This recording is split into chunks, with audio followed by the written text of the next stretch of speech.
नमस्कार दोस्तों, मैं हूं ममता तिवारी और आप सभी का स्वागत करती हूं मेरे चैनल ममताज वे में। कैसे हैं आप सब? तो ये बताने के लिए कमेंट बॉक्स में श्री हरि विष्णु जरूर लिखे। तो चलिए दोस्तों, आज हम इस वीडियो में जानेंगे माघ यानी कि अगहन महीने की शुक्ल पक्ष की मोक्षदा एकादशी कब है, व्रत किस दिन रखना सर्वश्रेष्ठ होगा, क्योंकि इस बार भी 2 दिनों का व्रत है उत्पन्ना एकादशी के जैसा।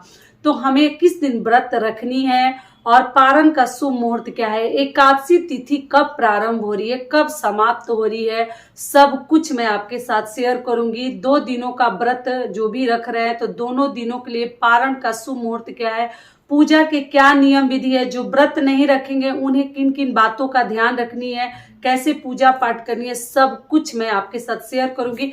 ध्यान से वीडियो को सुन लीजिएगा कि आपके द्वारा किसी भी प्रकार की गलती ना हो। तो चलिए वीडियो को शुरू करते हैं। इससे पहले दोस्तों, अगर आपको मेरा वीडियो पसंद आता है तो प्लीज आप मेरे चैनल को सब्सक्राइब कर दीजिएगा, बेल आइकन को प्रेस कर दीजिएगा, जिससे कि मेरे वीडियो के नए नोटिफिकेशन आप लोगों के पास सबसे पहले पहुंचे। तो चलिए शुरू करते हैं और सभी महत्वपूर्ण नियम और बातें जान लेते हैं। तो सबसे पहले दोस्तों, आप लोगों का सवाल है कि दीदी एकादशी का व्रत कब से उठाएं। तो देखिए, मैं कई बार बता चुकी हूँ। पहले तो एकादशी का व्रत आपको खरमास में तो शुरू नहीं करनी है। जो भी उठाना चाहते हैं, इच्छुक है, उनको उठाने का दिल हो रहा है कि हम एकादशी करना चाहते हैं, तो देखिए कई लोग हैं कि साल की 24 एकादशी करते हैं, मतलब महीने में 2 एकादशी आती है, एक शुक्ल पक्ष की, एक कृष्ण पक्ष की। बातों को थोड़ा समझिएगा। और कई लोग केवल शुक्ल पक्ष की ही करते हैं, जैसे हमारे घर बहुत सारे लोग कृष्ण पक्ष की नहीं करते हैं, शुक्ल पक्ष की करते हैं। लेकिन कई ऐसे महिलाएं हैं कि दोनों करती हैं। ठीक है, तो आप अपना देख लीजिएगा, शारीरिक क्षमता के अनुसार ही कोई भी व्रत आपको उठानी चाहिए। तो आप लोग पूछे कब उठाएं, तो देखिए हर एकादशी से नहीं उठाते हैं। मैं उत्पन्ना एकादशी भी 2 दिनों का पड़ा था, उस समय ये चीज आपको समझाई थी, फिर भी बता दे रही हूँ जो नहीं सुने हैं। तो देखिए, आप उत्पन्ना एकादशी से या निर्जला एकादशी जो ज्येष्ठ में पड़ा था, उत्पन्ना एकादशी जो है अगहन महीने में पड़ा था, या आप जो है देवउठनी एकादशी जो कार्तिक माह में पड़ता है, उसी दिन से, उसी एकादशी से ही हमें एकादशी का व्रत जो है प्रारंभ करनी चाहिए। तो ऐसे वैसे बीच में नहीं करनी चाहिए। लेकिन अभी तो खरमास लग गया है, तो आपको किसी भी प्रकार के नया व्रत धारण नहीं करनी है। ठीक है, क्लियर हो गया? तो आप लोग बीच में मत उठाइएगा, आप लोग ध्यान रखिएगा। ये जो है शुक्ल पक्ष की एकादशी है, तो ये अधिकतर लोग शुक्ल पक्ष की एकादशी करते हैं, नहीं तो मतलब बहुत कम लोग 24 एकादशी करते हैं, लेकिन 12 एकादशी साल में अधिकतर लोग करते हैं। तो ये मोक्षदा एकादशी है। ऐसा मान्यता है कि जो भी एकादशी का व्रत करते हैं उनका जीवन जो है खुशियों से भगवान भर देते हैं, उनकी झोली। एकादशी का व्रत करने से हमें मोक्ष की प्राप्ति होती है। तो ये तो मोक्षदा एकादशी है ही। आप मृत्यु के पश्चात ऐसा माना जाता है कि हमें मोक्ष की प्राप्ति होती है। मोक्षदा एकादशी का जो भी व्रती जो है व्रत धारण करते हैं, जो भी जातक, तो इस बात का ध्यान रखिएगा। अगर आप लोग एकादशी का व्रत करते हैं तो मोक्षदा एकादशी का व्रत जरूर कीजिएगा।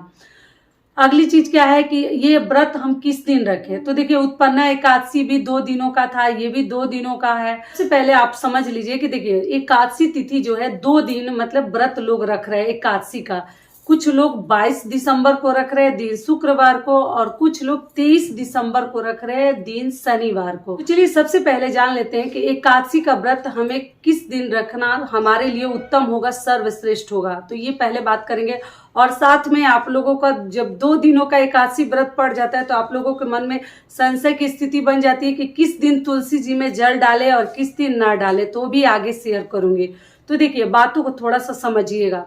क्या हो रहा है ना कि जैसे एकादशी जो है 22 को भी कई स्थानों पे लोग व्रत रख रहे हैं, और कैलेंडर में भी आप देखेंगे तो 2 दिन एकदम आपको मतलब दिख रहा है कि 2 दिन एकादशी है। पहला जो है 22 तारीख को गृहस्थ लोगों के लिए, वैष्णव जन के लिए 23 को है, इस प्रकार के मतलब दिए हुए हैं।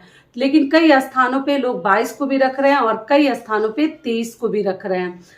लेकिन इस बार क्या हो रहा है कि एकादशी तिथि जो है 22 तारीख को 8:12 या 16 मिनट से शुरू हो रही है। एग्जैक्ट टाइम क्या है वो मैं आगे आपको बताऊंगी। ठीक है, सूर्योदय कालीन तिथि में हमें एकादशी तिथि नहीं मिल रही है, और 10वीं युक्त एकादशी है, और सुबह से मिलती तो चलो ठीक है हम रख लेते, लेकिन वो 8 बजे से लग रही है।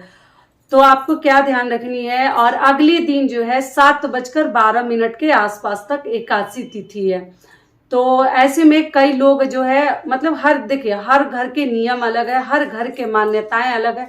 तो कई लोग जैसे 22 तारीख को दिन शुक्रवार को ही रख रहे हैं, कई स्थानों पर 23 दिसंबर को रखा जा रहा है दिन शनिवार के दिन। ठीक है, तो आप देख लीजिएगा आपके यहाँ किस दिन रखा जा रहा है, उसी दिन आप लोग रखिएगा। तो इस बार जैसे आप ना अगर 22 को एकादशी का व्रत ना रखे तो ज्यादा बेहतर होगा, बाकी आप लोग अपना देख लीजिएगा। 23 को रखना ही सर्वश्रेष्ठ होगा। क्यों होगा कि हमें सूर्योदय कालीन में एकादशी नहीं मिल रही है, एक तो दशमी युक्त है और कभी भी हमें द्वादशी युक्त एकादशी रखनी चाहिए। लेकिन पिछली बार जो था ना सुबह से ही एकादशी तिथि प्रारंभ हो गई थी, सूर्योदय कालीन तिथि में हमें मिल रही थी, लेकिन इस बार 8 बजे से लग रही है। तो इसलिए अगर आप जो है 23 तारीख को रखें, 23 दिसंबर को दिन शनिवार को, तो आपके लिए अधिक सर्वश्रेष्ठ होगा। बाकी आप लोग अपने घर का भी नियम देख लीजिएगा, अपने पुरोहित से पूछ लीजिएगा, क्योंकि हर घर के नियम और मान्यताएं अलग है। 23 तारीख को सुबह में ही एकादशी तिथि जो है समाप्त हो जा रही है, सुबह सुबह ही समाप्त हो जा रही है। टाइमिंग सब कुछ मैं आपको लिख कर बताऊंगी, और उसमें जो है कुछ ही मिनट के लिए हमें मिल रही है, उसके बाद द्वादशी तिथि प्रारंभ हो जा रही है। तो इस स्थिति में आपको जो है निश्चित ही 23 तारीख को एकादशी का व्रत रखनी चाहिए। बाकी आप लोगों की इच्छा है, आप लोग देख लीजिएगा। ठीक है, अगली चीज क्या है कि आपको बता दूं कि देखिए अगर आप जो है 22 तारीख को जैसे व्रत रखते हैं तो 23 को आपको दोपहर में ही पारण करनी है। सेम लास्ट बार जो हम एकादशी का व्रत रखे थे उत्पन्ना एकादशी का, ठीक उसी प्रकार से मोक्षदा एकादशी का भी पारण आपको दोपहर में ही करनी है। जो लोग 22 को रखेंगे वो 23 को दोपहर में पारण करेंगे। तो आप सुबह से लेकर दोपहर तक फल फ्रूट मतलब जल चाय ये सब चीजें पी सकते हैं और पारण कीजिएगा दोपहर में, क्योंकि हरिवासर का समय रहता है तो आप लोग देर से आपको करनी है। जो लोग 23 तारीख को व्रत रखेंगे वो पारण जो है 24 तारीख को करेंगे। ठीक है, तो 24 तारीख को आप सुबह सुबह पारण का शुभ मुहूर्त है, तो आप जो है अगर पारण तैयार हो गया है तो भी, नहीं तैयार हुआ है तो भी आप लोग तुलसी पत्र और गंगा जल मुख में डाल लीजिएगा, पारण का नियम आपका हो जाएगा। ऐसे त्रयोदशी में पारण किया जाता है, वो भी शिव जी का व्रत है। बहुत सारे लोग मासिक त्रयोदशी का व्रत करते हैं, लेकिन शुक्ल पक्ष का नहीं किया जाता है, कृष्ण पक्ष का किया जाता है। मैं वीडियो डाल चुकी हूँ, सब कुछ बता चुकी हूँ। तो जो भक्त अगर मोक्षदा एकादशी का व्रत रखना चाहते हैं तो आप लोग अगर 23 को रखें तो ज्यादा श्रेष्ठ रहेगा। बाकी आपकी इच्छा है, मैं किसी को मना नहीं कर रही हूँ। अब चलिए आगे बात कर लेते हैं तुलसी जी को किस दिन जल दे और किस दिन ना दे। तो देखिए पहला नियम है कि जिस दिन आप एकादशी का व्रत रखते हैं उस दिन कई लोग मानते हैं कि हम तुलसी जी को जैसे हम व्रत रखे हैं तो जल नहीं देंगे। लेकिन यहीं पर आपकी एक चीज और आपको समझनी पड़ेगी कि देखिए नियम है कि एकादशी के दिन ही तुलसी जी में जल नहीं डालते हैं। तो एकादशी तिथि जो है हमें एग्जैक्ट 22 तारीख को ही मिल रही है, 23 को तो समाप्त हो जा रही है एकादशी, तो द्वादशी लग जा रही है, उस दिन आप जल दे सकते हैं। 2-2 दिन जल नहीं डालेंगे तो तुलसी जी जो है मुरझा जाएंगी। तो आप 22 तारीख को तुलसी जी में जल मत डालिएगा, क्योंकि उसी दिन एकादशी है और बहुत सारे भक्तगण जो है उस दिन भी व्रत रखेंगे। और आपको द्वादशी के दिन आप लोग जैसे 23 तारीख को पूरे दिन हमें द्वादशी तिथि मिल रही है, उसमें आप लोग जल डाल सकते हैं, पूजा पाठ कर सकते हैं। लेकिन जो लोग व्रत में नहीं डालते हैं वो अपना देख लेंगे। क्लियर हो गई सारी बातें। अब चलिए आगे जान लेते हैं। तो देखिए एकादशी के दिन तुलसी जी को दूर से पूजा पाठ तुलसी जी का आप लोग कर लीजिए, लेकिन तोड़िएगा मत। दूसरी चीज क्या है कि एकादशी के व्रत में कभी भी हमें मतलब सोनी नहीं चाहिए, और 10वीं तिथि से ही आपको व्रत के मतलब जो भी नियम धर्म है आपको माननी चाहिए। लहसुन प्याज का सेवन नहीं करनी चाहिए। तो जो 22 को रखेंगे वो तो 21 को ही 10वीं तिथि का पालन करेंगे, और जो 23 को रखेंगे वो 22 तारीख को ही 10वीं तिथि का पालन मतलब जो नियम विधि है लहसुन प्याज छोड़ना हो वो सब आप कर सकते हैं। अगर आप चाहें तो दोनों दिन का व्रत रख सकते हैं, लेकिन हर आदमी के बस की बात नहीं है कि 2-2 दिन व्रत रखना और फलाहार पे रहना, क्योंकि अनाज नहीं खाने से बहुत लोगों को कमजोरी भी हो जाती है। तो आप अपना देख लीजिएगा। और पारण में आपको क्या ध्यान रखनी है तो आप लोग को मालूम ही है, हर एकादशी व्रत में हम लोग बताते हैं कि पारण में आपको देखिए चावल नहीं खानी चाहिए, लेकिन कई लोग चावल से ही पारण करते हैं, लेकिन चावल नहीं खाया जाता है। 10वीं के दिन भी यहाँ तक कि लोग नहीं खाते हैं। और पारण में लहसुन प्याज का सेवन नहीं करनी है। कुछ दान कर दीजिए, कुछ आपको अग्रासन पहले निकाल देनी चाहिए। गौ माता के लिए या पक्षी के लिए, जो भी पशु पक्षी मिलते हैं जरूर खिला दीजिए। और आप कुछ दान अपने हाथों से, पैसा का भी कर दीजिएगा। अनाज मिले तो अनाज, कोई लेने वाला है तो अनाज का भी दान कर सकते हैं।